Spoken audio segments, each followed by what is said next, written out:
자, 오늘 문제는 동그라미 빼기 3 더하기 5 곱하기 3 나누기 4는 5라는 이 문제를 풀 거야. 근데 여기 이 동그라미는 우리가 모르는 어떤 수잖아? 그래서 이 아이를 네모처럼 생각하고 풀면 돼. 그러면 선생님이 여기서 가장 먼저 첫 번째로 해야 되는 일이 뭐라고 했지? 첫 번째로 해야 할 일. 순서, 계산 순서 적기. 그죠? 그래서 제일 첫 번째로 계산 순서를 적어보도록 하자. 다시 적을게요.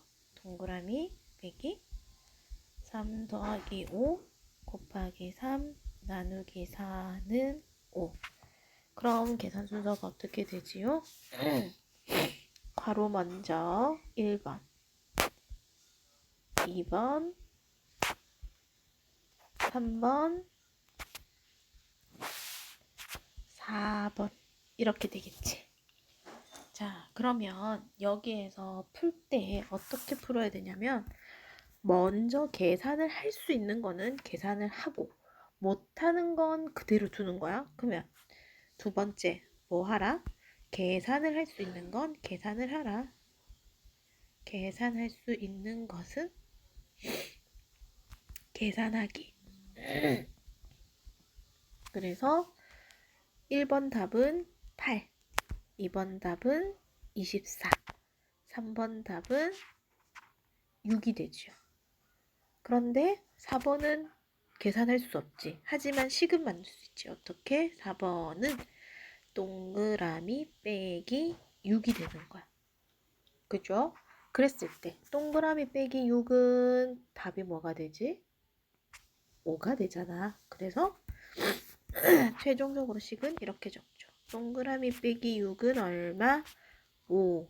그러면 동그라미는 5 더하기 6이니까 11. 왜?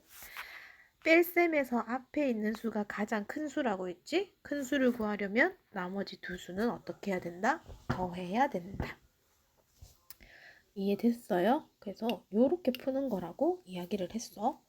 그러면 우리 한 문제를 더 한번 해보도록 할까? 잠시만.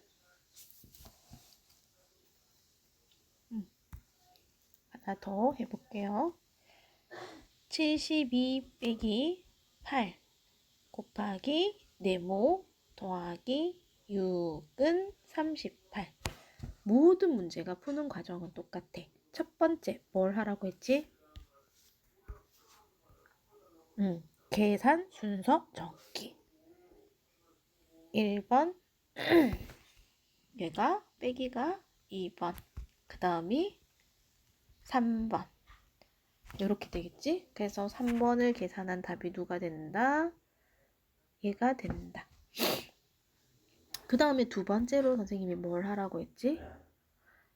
계산을 할 수 있는 건 하라고 했어. 근데 1번 계산할 수 있어요? 못해요. 1번은 어떻게 해서 나오는 거지? 그럼 식을 적는 거야. 계산 못하니까.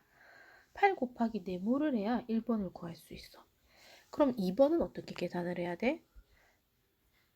72에서 1번을 빼야지만 2번을 구할 수 있어. 그지? 3번은 그럼 어떻게 계산을 해야 되지? 2번에서 6을 더해야지만 답을 얻을 수가 있어. 이해가 되니? 계산해서, 자, 우리 여기 위에서 봤을 때는 계산해서 답을 얻을 수 있는 거는 답을 쓰면 돼. 그래서 여기에는 이 뒤에 모든 것들이 계산이 가능했기 때문에 답을 쓰면 되는 문제. 그런데 지금 푸는 문제는 어때? 계산할 수 없지. 계산할 수 없으니까 어떻게 알아? 그냥 식을 써라는 거야. 1번이 답이 정확하게 나오지 않고 식이니까 2번도 당연히 식의 형태가 될 수밖에 없고 3번도 당연히 식의 형태가 될 수밖에 없는 거야. 그러면 이 모든 아이를 다시 식으로서 예쁘게 한번 써보자. 어떻게 되지? 1번은 8 곱하기 네모를 해야 구할 수 있고 2번은 72 빼기 1을 해야지 구할 수 있고 3번은 2에서 더하기 6을 해야지 구할 수 있었어. 자, 그러면 여기서 우리가 생각을 하고 조심히 눈여겨봐야 될 게 뭐냐면 3번은 답을 가지고 있죠. 누구를 38을 답으로 가지고 있다라는 거. 그래서 요거는 3번의 답은 2와 6을 더했을 때 얼마가 된다? 38이 됩니다. 라고 식을 이렇게 쓸 수 있어야 돼. 됐니? 그러면 이 식을 가지고 우리가 풀 수 있는 거는 2번은 어떻게 구하면 될까요? 2번은 큰 수, 작은 수, 덧셈에서는 2번은 작은 수에 해당하지. 그래서 38 빼기 6을 통해서 2를 구할 수 있는 거야. 그럼 2는 얼마가 되지? 32가 되겠지. 그럼 어떻게 알아? 2번이 32가 답이 된 거야. 그러니까 2번식 어디 있어? 여기 있지? 그래서 얘가 답이 얼마가 된다? 32가 되는 거야. 그러면 1번은 큰 수예요? 작은 수예요? 뺄셈에서 1번은 큰 수가 되겠지. 아니, 작은 수가 되겠지. 미안. 작은 수니까 그러면 이 친구도 계산에 의해서 어떻게 하면 되죠?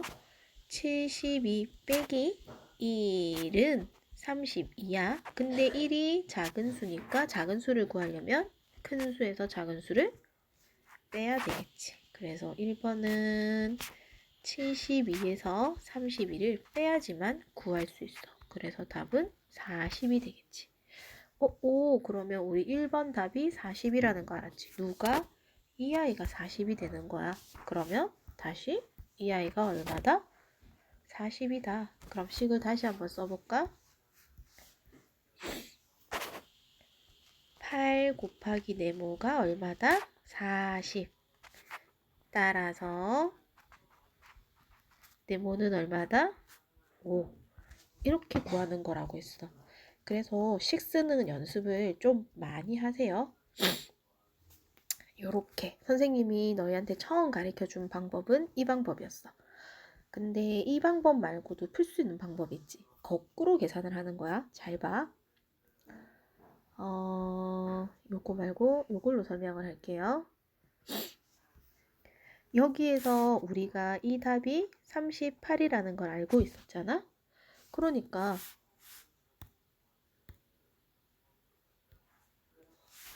더하기 6을 해서 요거 치우고 할까? 잠깐만.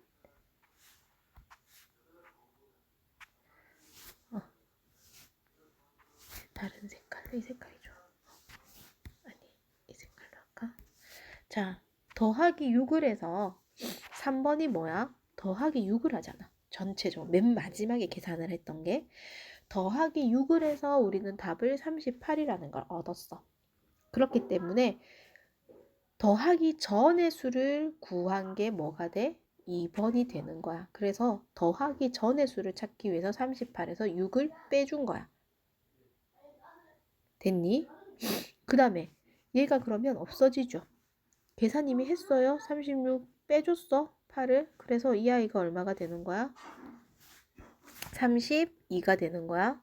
그럼 다시 맨 마지막에 계산한 걸 생각을 해보자. 이번에는 72에서 이거만큼을 빼줬기 때문에 누가 된 거야? 32가 된 거야. 72에서 8 곱하기 네모를 빼줬기 때문에 32가 된 거야. 그러면 이걸 빼주기 전의 수를 찾으려면 어떻게 하면 돼? 72가 어떤 수를 빼서 32가 된 거잖아. 그러니까 이 아이는 얘를 구하기 위해서는 어떻게 하면 된다? 72에서 32를 빼면 된다라는 거야. 그럼 8 곱하기 네모가 나온다는 거야. 그래서 이게 거꾸로 계산법이라는 건데 이거는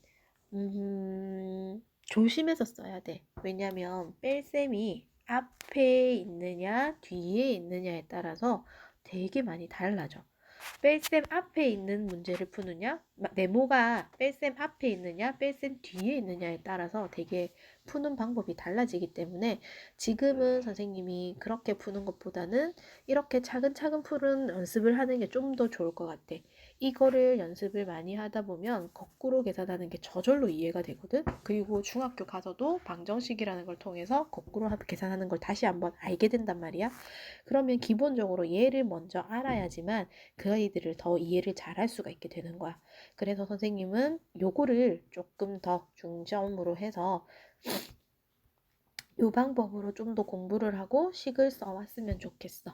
그래서 예린이가 요거 보고 시간이 될 때 예린이가 보내준 새 문제에 대해서 이렇게 선생님이랑 똑같이 식을 써왔으면 좋겠어요. 그래서 그 식이 뭐냐면 첫 번째 요거지. 계산 순서.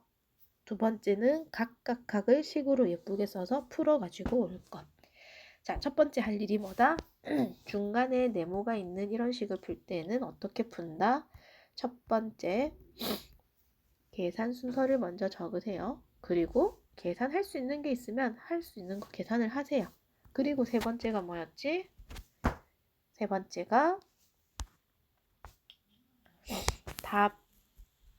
답을 통해서 얘가 거꾸로 계산인가? 그치? 거꾸로 계산을 하세요.